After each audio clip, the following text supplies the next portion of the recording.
کوشش کرتا ہوں کہ وہاں یہ بات کن کو کہی جا رہی ہے، جن کو کہی جا رہی ہے اس بات سے کیا وہ اوپر اٹھ کے ہم تک جو ہے نا وہ یعنی وہ جو وہاں سے بات اٹھتی ہے وہ کس رنگ کے ساتھ ہمارے ساتھ جو ہے نا لنک ہوتی ہے.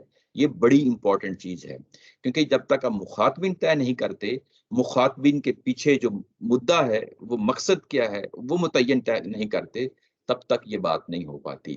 استاذ محترم اور ان کے استاذ امین احسن اشتائی صاحب نے یہ ایک بہت بڑا ہمارے لیے احسان کیا ہے کہ انہوں نے انگلی پکڑ کے ہمیں بتا دیا کہ یہ جو بات کہی جا رہی ہے اس کے مخاطبین کون ہیں، کیا یہ بات جو ہے وہ وہاں سے اٹھ کر ہم سے بھی لنک ہو رہی ہے یا نہیں ہو رہی.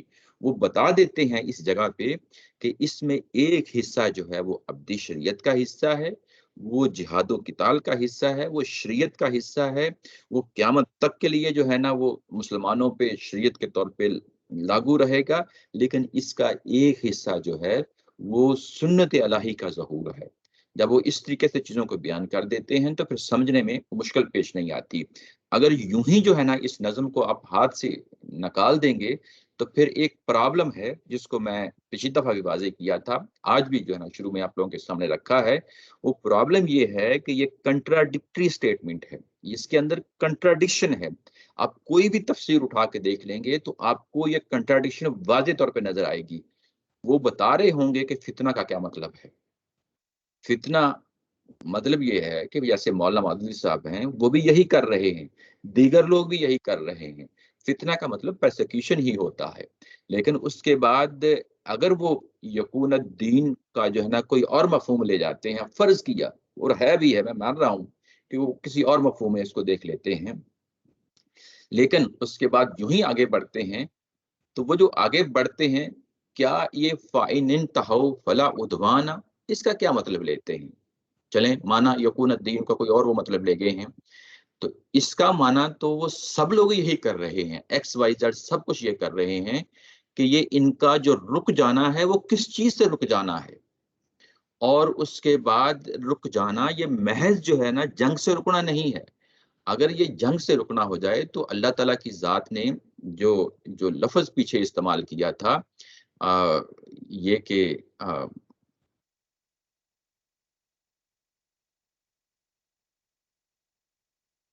فَإِنْ انْتَهَوْا فَإِنَّ اللَّهَ غَفُورٌ الرحیم، یعنی یہ رک جاتے ہیں تو اللہ تعالیٰ کی ذات غفور الرحیم ہے.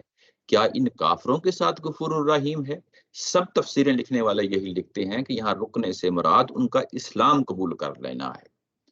تو یعنی ایک طرف تو فتنہ ہو گیا، پرسیکیوشن ہو گیا، اور دوسری طرف جو ہے وہ ان کا اسلام قبول کر لینا. یعنی یہ ایک فتنے کی بجائے دوسرا فتنہ امپوز کر دیا گیا ہے. یہ تو سٹیٹمنٹ واضح ہو گئی، کلیئر ہو گئی کہ یہ تو کنٹراڈکٹری سٹیٹمنٹ ہے. یہ اگر انسانوں کے ساتھ متعلق کر دی جائے تو پھر یہ پرابلمیٹک سٹیٹمنٹ ہے، اس کو نہیں قبول کیا جا سکتا.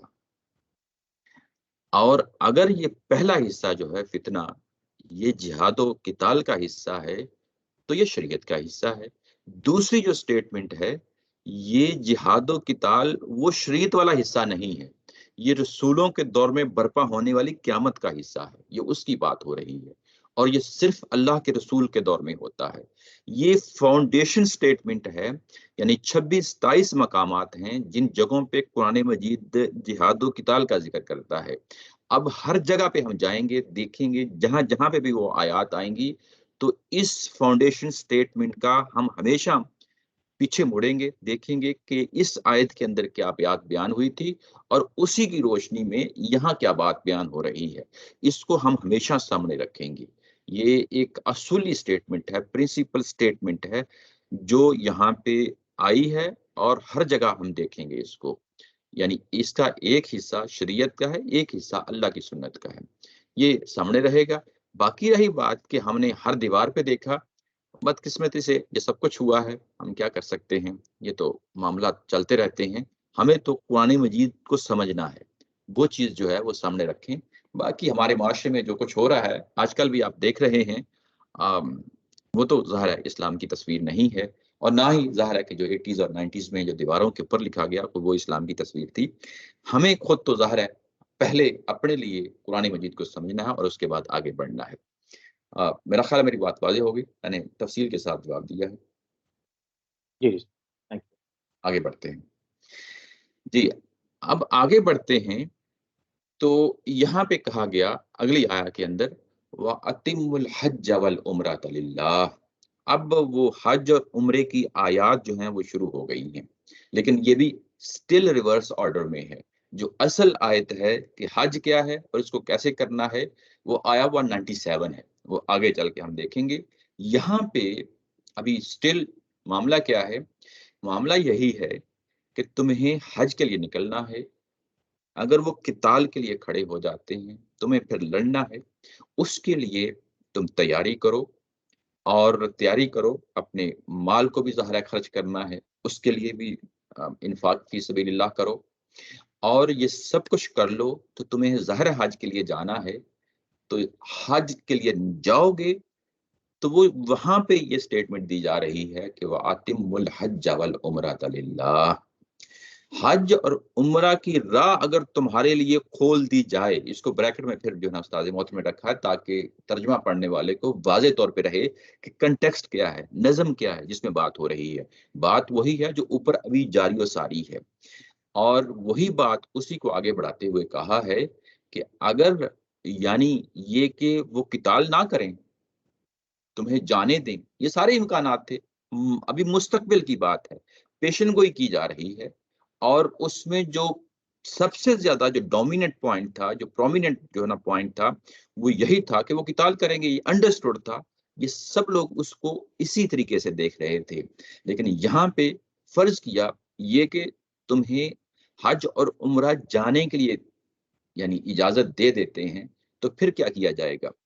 پھر یہ کہا جا رہا ہے کہ وَأَتِمُّ الْحَجَّ وَالْعُمْرَةَ، پھر آپ لوگوں نے حج اور عمرے کو اتمام کرنا ہے، اس کو پورا کرنا ہے، یعنی جیسا کہ حج اور عمرہ ہوتا ہے۔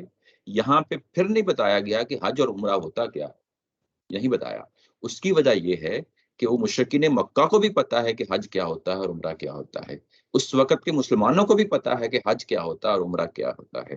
یہ حج جو ہے یہ ایک مستقل نوعیت کی عبادت ہے جو ابراہیم علیہ السلام کے زمانے سے چلی آ رہی ہے، اور ایک مخصوص مہینے میں ہوتی ہے، 10 ذی الحجہ کو ہوتی ہے، اور وہ ہوتی رہی ہے۔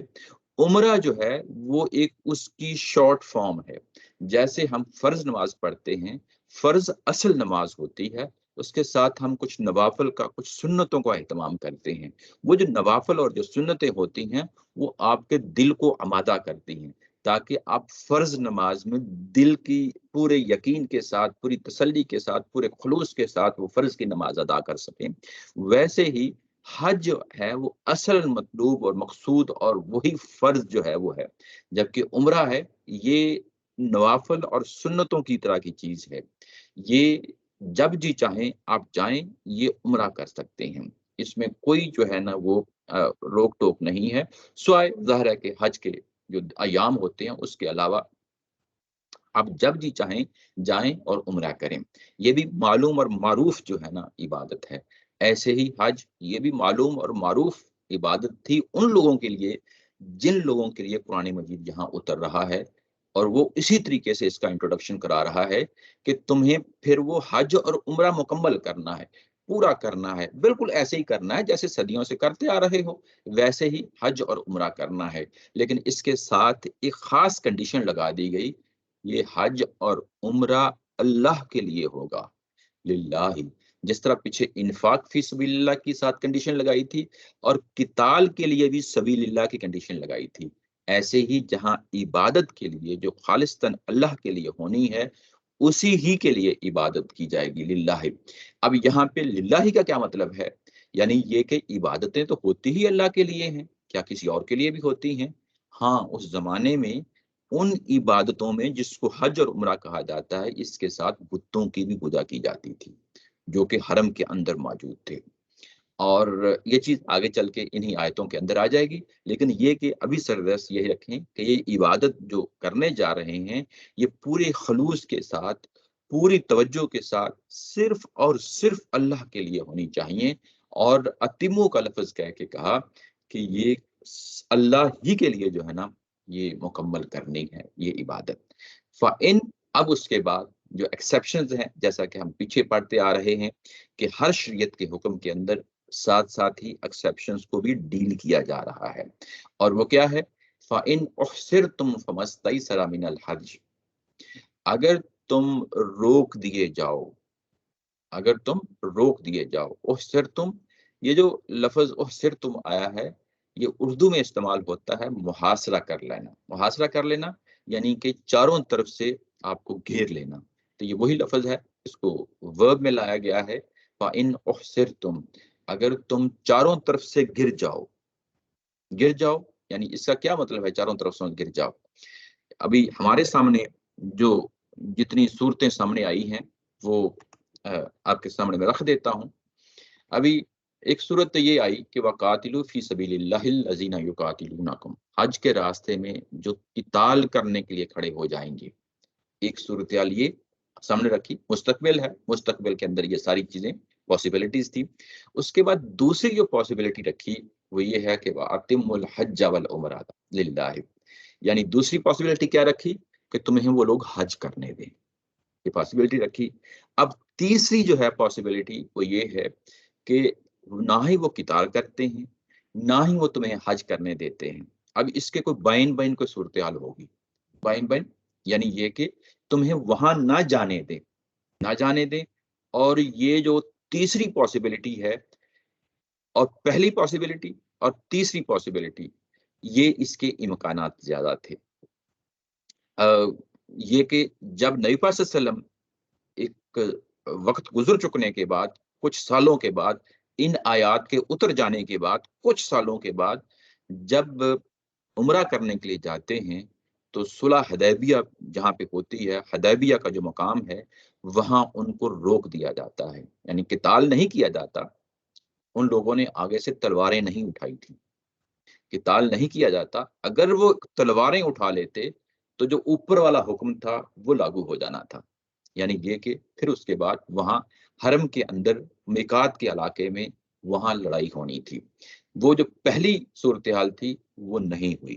اس کے بعد جو دوسری صورتحال ہے وہ وَأَتِمُّوا الْحَجَّ وَالْعُمْرَةَ لِلَّهِ، یہ بھی انہوں نے نہیں کرنے دیا، یعنی جاتے ہی فرسٹ اٹیمپٹ میں یہ نہیں کرنے دیا، انہوں نے کیا کیا؟ روک دیا، روک دیا، اور روکنے کے بعد کہا کہ ہم تمہیں اس سال جو ہے وہ حج نہیں یا عمرہ نہیں کرنے دیں گے، بلکہ اگلے سال آپ آئیں گے، اگلے سال آئیں گے اور تب آپ عمرہ کر سکیں گے، یعنی 6 ہجری کو صلح حدیبیہ ہوتی ہے، 7 ہجری کو نبی پاک صلی اللہ علیہ وسلم اپنے صحابہ کے ساتھ دوبارہ آتے ہیں اور عمرہ کرتے ہیں، اور وہ اتم الحج والعمرہ یہ اسی کے تحت کرتے ہیں۔ تو گویا کہ اب آپ کے سامنے تینوں سٹیٹمنٹس ہیں وہ واضح کلیئرٹی کے ساتھ آ گئیں کہ انہوں نے جنگیں امپوز کی جو کہ بدر کی صورت میں ہوئی، احد کی صورت میں ہوئی، احزاب کی صورت میں ہوئی، نبی پاک صلی اللہ علیہ وسلم خود عمرے کے لیے جاتے ہیں 6 ہجری کو، 5ویں کو احزاب ہوتا ہے، 6 کو آپ جاتے ہیں، اور آگے سے روک دیے جاتے ہیں، اور جو روک دیے جاتے ہیں تو جو اگلی آیا ایکسیپشن آئی ہے یہ اس سے اب ڈیل کر رہی ہے، یہ پیشن گوئیاں تھیں جو مستقبل میں ظاہرہ سامنے آنی تھیں، اور قرآن نے ان کو پہلے واضح طور پہ بتا دیا۔ فَإِنْ أُحْصِرْتُمْ فَمَا اسْتَيْسَرَ مِنَ الْحَدْيِ، یعنی اگر تمہیں محاصرہ ہو جاتا ہے اور تم روک دیے جاتے ہو، چاروں طرفوں سے گھیر لیے جاتے ہو، تو پھر تم نے کیا کرنا ہے کہ فَمَا اسْتَيْسَرَ مِنَ الْحَدْيِ، حدیٌ جو لفظ ہے یہ کہتے ہیں قربانی کے جانور کو، جو بھی آپ نے جانور لیا، ڈیڈیکیٹ کر دیا، پرانے زمانوں میں جس زمانے میں صحابہ کا دور تھا وہ اپنے گھروں سے جانور لے کے آتے تھے، اپنے گھروں سے جانور لے کے آتے تھے۔ اب ہم کیا کرتے ہیں، اب ہمیں وہاں پہ ہی جانور دستیاب ہو جاتے ہیں، لیکن پرانے زمانوں میں لوگ جب حج کے لیے نکلتے تھے تو اپنے ساتھ ہی ان جانوروں کو جو حج پہ قربان کرنے ہوتے تھے ساتھ ہی ان کو لے جاتے تھے، اور جو کچھ بھی قربانی کا جانور، حدیٌ کا مطلب ہوتا ہے قربانی کا جانور، اور جو کچھ بھی من الحدی کا لفظ آیا ہے کہ جو کچھ بھی دستیاب ہو، یعنی تمہیں جو کچھ بھی دستیاب ہو، یہاں کوئی اسپیسیفائی نہیں کرنا کہ یہ بکرا ہو یا بیل ہو یا یہ اونٹ ہو یا کوئی اور نوعیت کا ہو، نہیں، بلکہ جو کچھ بھی دستیاب ہو، چھوٹا ہو بڑا ہو، یعنی جس نوعیت کا، یعنی کمزور ہو لاگر ہو یا جو ہے نا وہ مطلب صحت مند ہو، جو بھی دستیاب ہو تمہیں اس کی قربانی پیش کر دو، اس کی قربانی پیش کر دو۔ اور یہ کہا کہ ولا تہلکوا رؤوسکم حتی یبلغ الہدی محلہ، اور سر کے بال نہ منڈواؤ۔ یہ حلق کرنا جو ہوتا ہے یہ وہی ہے، ولا تہلکوا یعنی سر کے بالوں کو منڈانا، رؤوسکم یعنی سر کے بالوں کو نہ منڈاؤ، حتی یہاں تک کہ یبلغ الہدی کہ یہ قربانی کا جانور پہنچ جائے۔ کہاں پہنچ جائے؟ محلہ کا لفظ آیا ہے، لفظی معنی اس کا تو یہی ہوتا ہے کہ اس جگہ پہنچ جائے جس جگہ قربانی کی جاتی ہے، یعنی قربان جگہ پہنچ جائے۔ لیکن ظاہر ہے کہ جو پیچھے بات کہی تھی کہ فَإِنْ أُحْصِرْتُمْ فَمَا اسْتَيْسَرَ مِنَ الْهَدْيِ کہ جہاں تم گر جاؤ وہاں پہ ہی قربانی کر دو، تو محلہ کا جو مطلب ہوگا وہ پھر یہی ہوگا، کیونکہ پچھلی بات کے ملا کے اگلی بات کے ساتھ ہم کر رہے ہوتے ہیں، تو مطلب یہ ہے کہ اسی جگہ پہ، جس جگہ پہ یعنی تم گھیر دیے گئے ہو، اسی جگہ کو قربان گاہ سمجھو اور اسی جگہ پہ قربانی ٹھکانے لگا دو، یعنی جانور کو اسی جگہ پہ ذبح کر دو، اسی جگہ پہ ذبح کر دو۔ نبی پاک صلی اللہ علیہ وسلم نے بھی ایسے ہی کیا تھا جب صلح حدیبیہ پہ 7 جانور لے کے گئے تھے، تو یہ وقت سے پہلے چیزیں بیان کر دی گئی تھی۔ تو جس جگہ پہ تم گر گئے ہو اسی جگہ پہ تم جو ہے نا قربانی دے دو، اور دینے کے بعد پھر تم اپنے سر کے بال مڈا سکتے ہو۔ یہاں پہ ایک بڑی خوبصورت بات ہے جو سمجھنے والی ہے، وہ یہ کہ تم گر گئے ہو اور اس کے بعد قربانی جو کچھ بھی میسر ہے اس کو ادا کر دو، پورا کر دو۔ اب جو یہ قربانی ہے یہ آگے جتنے بھی حج یا عمرے کے معاملات تھے ان تمام چیزوں کو کور کر جائے گی۔ یہ بات جو ہے یعنی رک گئے ہو، تمہاری مجبوری بن گئی ہے، تم کچھ نہیں کر سکتے، تو اب جو بھی قربانی ہے اس کو پیش کر دو، اور یہ جو قربانی ہے یہ تمام چیزوں کا کفارہ بن جائے گی، فدیہ بن جائے گی، جس کو ہم دم بھی کہتے ہیں۔ یعنی اپنی زبان میں جب ہم یہ کہتے ہیں کہ غلطی ہو جاتی ہے حج میں، تو ہم کہتے ہیں اس پہ تو دم آئے گا۔ دم آنے کا مطلب یہی ہے کہ اب اس کے لیے کوئی جانور ذبح کیا جائے گا۔ تو یہ وہی پہلو ہے یہاں پہ، یہ کہ کیونکہ تم رک گئے ہو، تم آگے نہیں جا سکتے، تمہاری کوئی مجبوری بن جاتی ہے، مجبوری بن جاتی ہے، تو اب جو قربانی پیش کرو گے وہ تمہارے پورے حج کا اور پورے عمرے کا وہ بدلہ بن جائے گی، وہ بدلہ بن جائے گی۔ یہاں سے ہمیں ایک بڑا ہی خوبصورت جو ہے نا اصول، ایک اور اصول ملتا ہے، وہ یہ کہ ہم نے ایک اچھی چیز کی نیت کی، ارادہ کیا، اور وہ ہم نہیں کام کر پائے، اور جو کچھ بھی ہمارے پاس اس کام کے لیے میسر تھا وہ ہمیں وہاں پہ کر دیا، تو آپ کا جو اصل نیکی کا کام ہے، جو آپ نے اپنے اوپر فرض کر لیا تھا، وہ ادا ہو جاتا ہے۔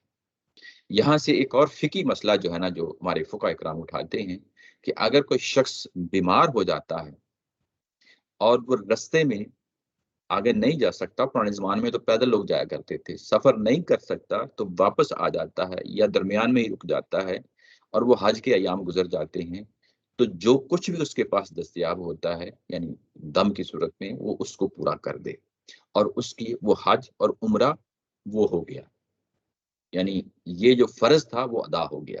اب اس کے بعد باقی جتنے بھی جو ہے نا حج عمرہ کرے گا وہ ظاہر ہے کہ اس کے اپنے ہی اس کے ثواب کے کام ہیں، وہ ہوتے رہیں گے، لیکن یہ کہ یہ والا جو حج اور عمرہ ہے یہ ادا ہو جاتا ہے، یعنی یہ کہ جس طریقے سے یہاں پہ بیان کر دیا گیا۔ حالانکہ بیک گراؤنڈ یہاں پہ اس کو ہم جنرلائز کر لیتے ہیں، یعنی چیزوں کو دیکھا جاتا ہے کہ چیز کنٹیکسٹ میں بیان کیا ہو رہی ہے، اس کو جنرلائز کرنے کا کیا اس کے اندر اسلوب پایا جاتا ہے، اگر پایا جائے گا تو ہم اس کو اٹھائیں گے اور اپنے ساتھ ہی اس کو اٹیچ کر لیں گے، لنک کر لیں گے۔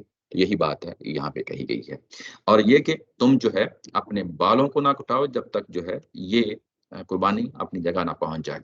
اس کے بعد کہا ہے فمن کان منکم مریضا او به اذى من راسه ففدیۃ من صیام او صدقۃ او نسک، جو کوئی تمہارے درمیان مریض ہو یا اس کے سر میں کوئی تکلیف ہو، اذن کا لفظ آیا ہے، یہ ضرر تکلیف کو کہتے ہیں، یا جس شخص کے یا مریض ہو یا سر میں کوئی تکلیف ہو، تو بات پیچھے کیا کہی گئی تھی، یہ اسی کی ایکسیپشن ہے۔ پیچھے بات کہی گئی تھی کہ بال نہ کٹواؤ، بال نہ منڈاؤ، یہ اسی سے ایکسیپشن لائی گئی ہے کہ جو تم میں سے مریض ہو یا جس کے سر میں کوئی تکلیف ہے، ظاہر ہے کہ سر کے بال منڈانے ہیں، تو اس کے لیے اب کیا کیا جائے.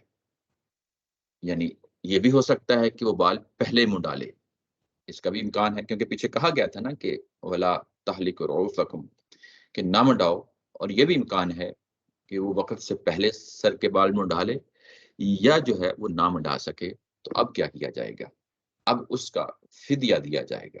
وہ فدیہ کیا ہے؟ یہ جو حکم ہے یہ صرف محض رک جانے کے لیے نہیں ہے، یہ عمومی ہے. یہ عام حج کے حالات میں بھی یہ اصول چلے گا کہ اگر کوئی مریض ہے، سر کے بال نہیں منڈا سکتا یا جو ہے نا وہ وقت سے پہلے اس نے منڈا لیے ہیں، تو اب اس کا فدیہ ہوگا. وہ فدیہ کیا ہے؟ وہ روزے ہیں. سیام کا لفظ آیا ہے کوئی روزوں کی صورت میں، کچھ روزوں کی صورت میں، اور صدقاتن یا صدقے کی صورت میں، اور نسک یا قربانی، یعنی قربانی کا جانور جو ہے وہ کیا جائے گا. یہاں پہ قرآن مجید نے اس کو عموم کی زبان میں کہا ہے. کتنے روزے رکھنے ہیں یہ بیان نہیں کیا، کتنا صدقہ دینا ہے یہ بھی بیان نہیں کیا، کتنی قربانی دینی ہے یہ بھی بیان نہیں کیا. اس کو عموم کے ہی درجے پہ ہمیں بھی رکھنا چاہیے. کسی صاحب نے پوچھ لیا نبی پاک صلی اللہ علیہ وسلم سے کہ مجھے کرنا پڑے تو میں کیا کروں؟ ظاہر ہے ایک بہترین رہنمائی ہے جو نبی پاک صلی اللہ علیہ وسلم نے دی، وہ یہ کہ 3 دن کے روزے رکھ لیں کافی ہیں. سیام جمع ظاہر اس سینس میں کہ 3 دن کے روزے رکھ لیں کافی ہوں گے. اور اگر صدقہ کرنا ہے تو 3 روزوں کا ہی صدقہ، یعنی 6 مسکینوں کو کھانا کھلا دیں. اور نسک تو ظاہر ہے کہ ایک ہی قربانی ہے، کوئی بھی بکرا یا بکری جو ہے نا، کوئی بھی اور جانور جو آپ دینا چاہیں دے سکتے ہیں. تو یہ یعنی اس کو اس طریقے سے نبی پاک صلی اللہ علیہ وسلم نے کھول دیا اپنے طریقے سے، اور وہ بہترین رہنمائی ہے ہمارے لیے، ہم اس کو قبول کرنا چاہیے. یہ کہ یہ عمومی اسلوب ہے جو قرآن مجید میں رکھا ہے. اگر آپ کے پاس اس سے زیادہ کی ہمت ہے تو ضرور کریں.